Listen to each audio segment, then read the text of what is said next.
গতকাল রাত থেকেই টানা বৃষ্টি হচ্ছে আর ওয়েদার ফোরকাস্ট বলছে যে আগামী 10 দিন এক টানা বৃষ্টি হবে। তো সারা রাত সারাদিন বৃষ্টির শেষে বিকেলবেলা একটুখানি রোদের দেখা মিললো। আর এই সুদিং ওয়েদার দেখে আমার মনে হচ্ছিল যে একটু কাছে কোথাও থেকে ঘুরে আসা যাক। আমাদের বাসার কাছে পার্ক আছে বেশ অনেকগুলো, তো আজকে নতুন একটা পার্কে গেলাম। এই পার্কের নাম হচ্ছে নানজি হাঙ্গাং পার্ক। তো তেমন কিছুই রেডি হয়নি, জাস্ট একটুখানি লিপস্টিক দিয়ে বের হয়ে গিয়েছি। আর বের হওয়ার জন্য একটু তাড়াহুড়ো করছিলাম, কারণ একটু পরেই সান চলে যাবে আর সূর্য ডুবে গেলে তখন আসলে আর প্রাকৃতিক সৌন্দর্যটা অত সুন্দরভাবে দেখা যায় না।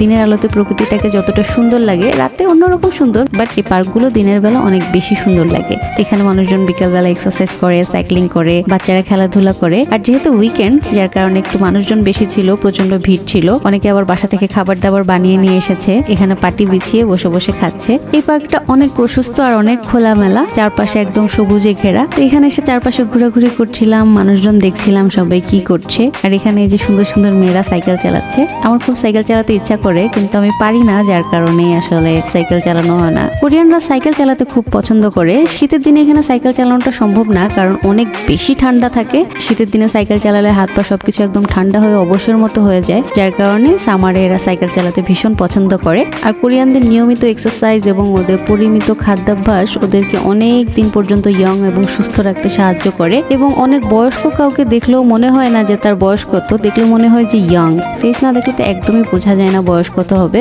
আর ওদের এই সুন্দর রুটিন এবং ডিসিপ্লিনের জন্য ওরা অনেক দিন বাঁচে। এবং জীবনে আসলে ডিসিপ্লিনটা খুবই ইম্পর্টেন্ট। আমার আব্বু খুব ডিসিপ্লিন মেনে চলতেন, যদিও আমরা চেষ্টা করি কিন্তু ওরকম ভাবে হয়ে ওঠে না, বাট এটা খুবই গুরুত্বপূর্ণ। আর এই পার্কের পাশ দিয়ে বয়ে গেছে লেক, যার কারণে আরো বেশি সুদিং লাগে ওয়েদারটা। সারাদিনই মৃদুবন্ধ বাতাস বইতে থাকে। আর এখানে সবচেয়ে মজার জিনিস হচ্ছে লেকে বিকেলবেলা মানুষজন এসে ফিশিং করে। আর এখানে একটা ফি দিতে হয় মাছ ধরার জন্য, 1 ঘন্টা বা 2 ঘন্টা সময় অনুযায়ী ওদের ফিটা ডিফার করে। এই পাখিটা দেখে হঠাৎ করেই মনে হলো এটা কি বাংলাদেশের জাতীয় পাখি দোয়েল? আমি ঠিক শিওর না, কারণ কোরিয়াতে দোয়েল পাখি আছে কি নেই আমি আসলে জানি না। পার্কের ভিতর দিয়ে হাঁটতে ভীষণ ভালো লাগে, কারণ সারাদিন টানা বৃষ্টির পরে খুবই সুদিং ঠান্ডা একটা বাতাস বইছিল, যেটা একদম শরীর মন সবকিছুকে প্রশান্ত করে দিচ্ছিল। তা আমি মনে মনে ভাবছিলাম যে এখানে আরেকদিন আসবো আমরা খিচুড়ি পার্টি করতে। এখানে প্রকৃতির মাঝে বসে খিচুড়ি, গরুর কালা ভুনা এসব কিছু খেতে দারুণ লাগবে। খুব শীঘ্রই প্ল্যান করবো এখানে খিচুড়ি পার্টি করার। আর আমার কাছে এরকম হুটহাট বিকালবেলা একটুখানি ঘুরতে বের হতে খুব ভালো লাগে সবসময়। বাংলাদেশেও সারা সপ্তাহ অফিস শেষে বৃহস্পতিবার রাতে আমরা কোথাও না কোথাও যেতাম নতুন কোনো খাবার ট্রাই করার জন্য, এবং আমরা ভীষণ গল্প করতাম, আড্ডা দিতাম, মজা করতাম। শুক্র শনিবারে কোথাও ঘুরতে যেতাম দূরে, প্রচন্ড হই হুল্লোড় হতো, মজা হতো। তো ওই দিনগুলোর কথাও মাঝে মাঝে খুব মনে পড়ে যায়। আজকে আমার স্কুল ফ্রেন্ডরা দেখলাম যে তুফান মুভি দেখার জন্য ওরা প্ল্যান করছিল, তো আমার ইচ্ছে করছিল যে আমিও ওদের সাথে যাই। আসলে অনেক দিন ওদের সাথে দেখা হয় না, গল্প হয় না, খুব মিস করি সবাইকে, মাঝে মাঝে স্বপ্নও দেখি।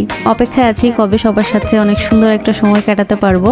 আর এই লেকটা অনেক বড়, পুরোটা চক্কর দিয়ে আসা সম্ভব না, কারণ 4 ভাগের 1 ভাগ হেঁটেই আমরা একদম টায়ার্ড হয়ে গিয়েছি। তো ধীরে ধীরে সন্ধ্যা হয়ে যাচ্ছে, সেই কারণে আমরা ধীরে ধীরে ভাবলাম যে তাহলে বাসায় যাওয়া যাক আস্তে আস্তে। আজকে বাসায় আমরা খিচুড়ি, গরুর মাংস রান্না করেছি, বাসায় গিয়ে জম্পেশ খাওয়া হবে। আর আগামীকাল থেকে তো আবার কর্মব্যস্ততা শুরু।